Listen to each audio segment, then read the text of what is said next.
Most people tell you that you should be eating beetroot, apples, and jaggery to make sure that you are not anemic. And this kind of inaccurate advice is exactly the reason why 1 out of every 2 women of reproductive age is anemic and stays anemic even after eating all of that. So, all you iron women, today we are going to learn how to not be the anemic one out of these 2 women. I am Apurva Joshi, a foodie and a clinical nutritionist, and you are watching a video by Unbox Nutrition. I am covering one topic related to women's health every single day leading to Women's Day. So if you have missed the previous video in this series, please find the link in comments for the video. Today we are talking about how to act on anemia. Now if you are a woman and your hemoglobin is less than 11, that means you are anemic. And for a lot of women, this is the forever state of affairs. They get headaches, they get fatigue, a lot of hair loss and more such things. But your life is not supposed to be like this. So today let's see how we can act on anemia. So there can be many different reasons for anemia and your doctor might tell you which is your reason. But the most common reason found in India is lack of enough iron in your diet. So today we are going to see how to get more iron into you iron ladies. The first one is a very common mistake that most of us do.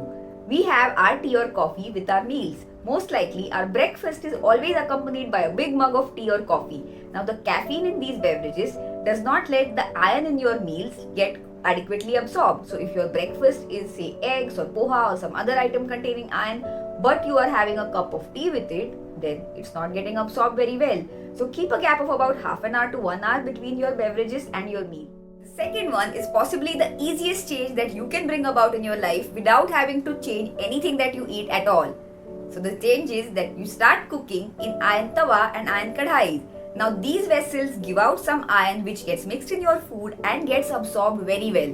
So just start cooking your rotis and dosas etc. on iron tawa and your sabzis and curries and dals in an iron kadhai, and that is going to improve your status way more than anything else. The next one is possibly my most favorite one. Believe in science and not myths. Now you must have heard how beetroot, apples or jaggery have a lot of iron in them and you should consume them if you are anemic.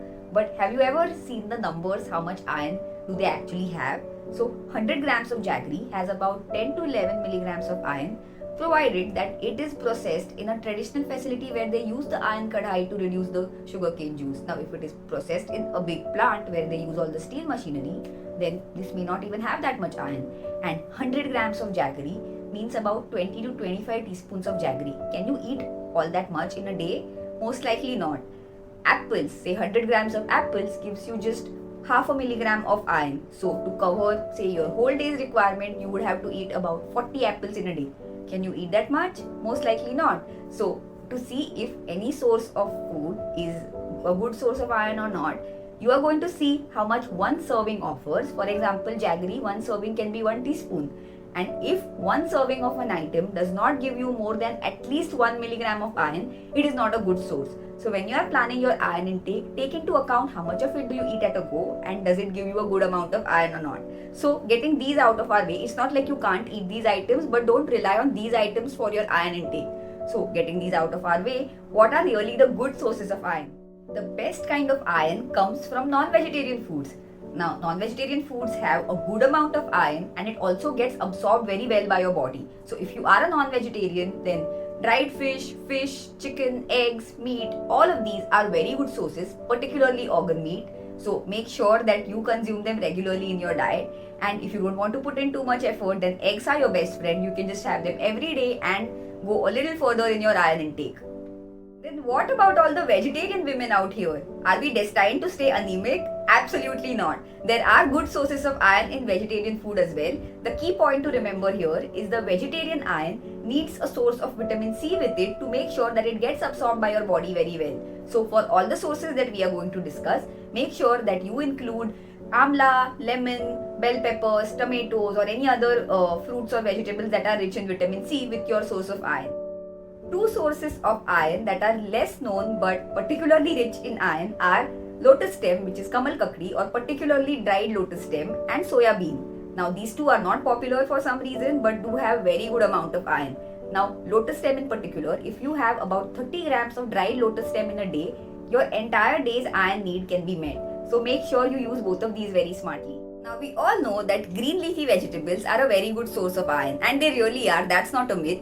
And it is very easy to consume a lot of them, because when you say take 2 cups of a green leafy vegetable, when you cook it down, it shrinks a lot and gets made into probably just a katori of sabzi. So that can be a very smart way to eat it. But what can be even smarter is if you take about a cup of green leafy vegetable and dry it down under the sun or in the oven, etc., and make it into a powder, then it gets made into just about a big spoon of powder.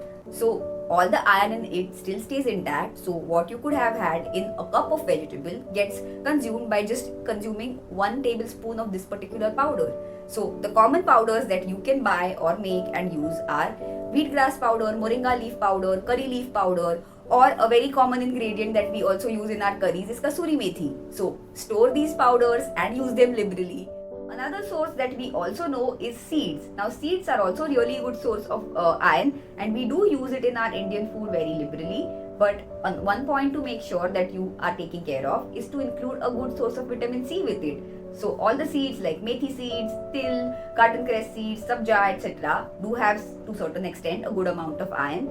But whenever you are consuming them, make sure that you are including a source of vitamin C with them. All the iron that comes from our grains, pulses, dals, etc. can also be a good source if we soak, sprout, ferment or germinate these particular things. So these processes make it easier for us to absorb nutrients from them and also enhance the absorption of iron from them. If you have tried all of it and you have still stayed anemic, then what do? Do not hesitate to consult a doctor. You can definitely take a supplement if none of this is working for you, and the supplement is not going to cause as much harm as anemia does, or most likely it may not cause any harm. Also, there could be other underlying causes of anemia like a folic acid deficiency, B12 deficiency, or even other diseases. So, if you are anemic for a long time, do not ignore it, consult your doctor. That sums up all of the things that we can do very easily to get rid of anemia. Now, if you liked the video or found it useful, please like it and share it with the iron ladies in your life. We are going to see each other in yet another video where I will be covering one more aspect of women's health. So stay tuned for that and hit the follow or subscribe button if you haven't done that already.